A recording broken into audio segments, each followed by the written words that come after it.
Joining me right now is Ben Bernanke, former Federal Reserve Chairman and author of the book, The Courage to Act. Dr. Bernanke, it's great to see you. Hi, Maria. Great to be here. Thank you so much for joining us. And this book will no doubt be the record of what went on with you at the helm during that unbelievable moment in time for our great country. Why did you write this book?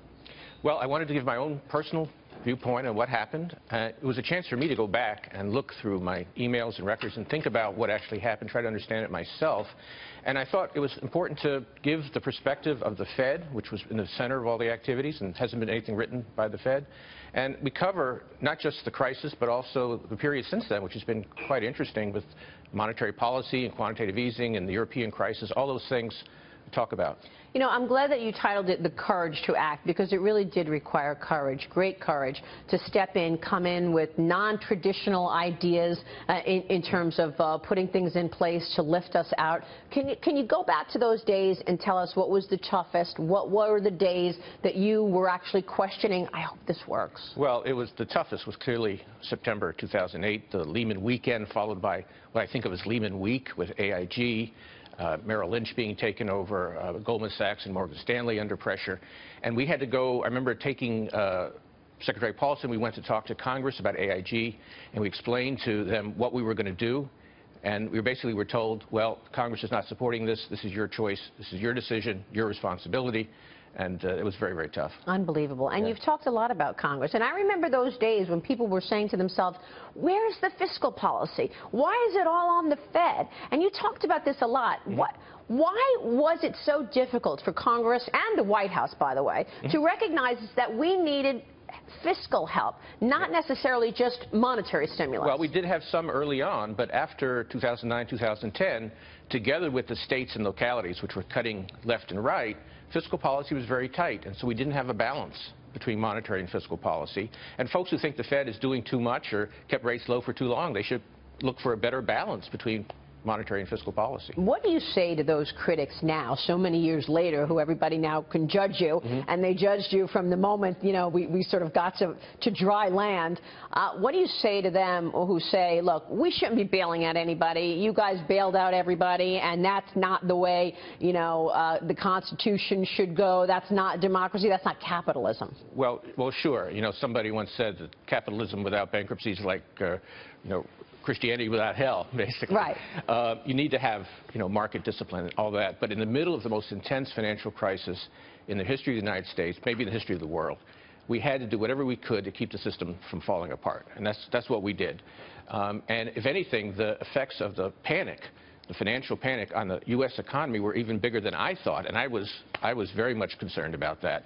Now, once the crisis was over, absolutely, everything we could do to make sure it didn't happen again, to make sure that banks are, you know, sufficiently well capitalized, that they're not going to, you know, be too big to fail. All those things are really important. But during the middle of a crisis, you can't do that. Yeah, that's absolutely right. And now, as we look back in terms of the solutions and what has come out of it, I want to talk to you a little about Dodd-Frank and the legislation, because we all know that that's really dictating balance sheets. I mean, when you see like a GE selling 50% of its assets because they don't want to be designated systemically important, do you think Dodd-Frank has worked out the way you envisioned initially? Well, on the case of GE, I think that's actually kind of a success, because here you have a firm saying, you know, being so huge and big is not that much of an advantage anymore, and maybe we should downsize and think about being more effective and efficient in a smaller size. So I don't think that was necessarily a bad outcome.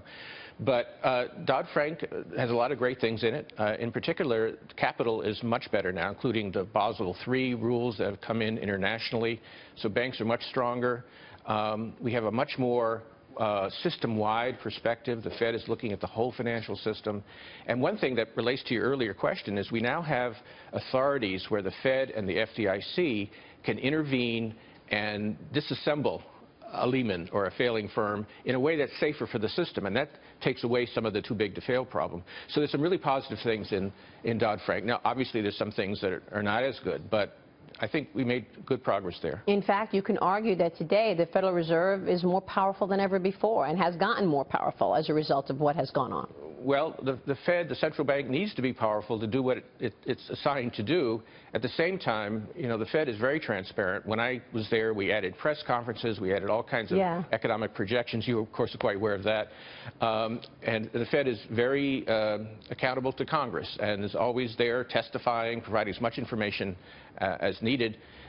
So yes, central banks are powerful in the world today, but they are also accountable to the public, and they should be. The balance sheet, though, has widened so much. Do you worry about the Fed's ability to unwind that balance sheet now at what, $4+ trillion? Yeah, it's pretty serious money, no question. But I don't think this is a major problem. So first of all, the Fed's balance sheet, as big as it is kind of the same share of the total national output as in other countries, in UK and other places. But also, when the time comes to unwind it, it's really just a matter of not reinvesting the proceeds of the maturing securities. It will eventually just, you know, dissipate and naturally wind down to a earlier level. So I don't think it's a problem. I mean, monetary policy has a lot of tricky issues in it, but unwinding the balance sheet is not going to be a huge problem. That's really good to hear from you. We want to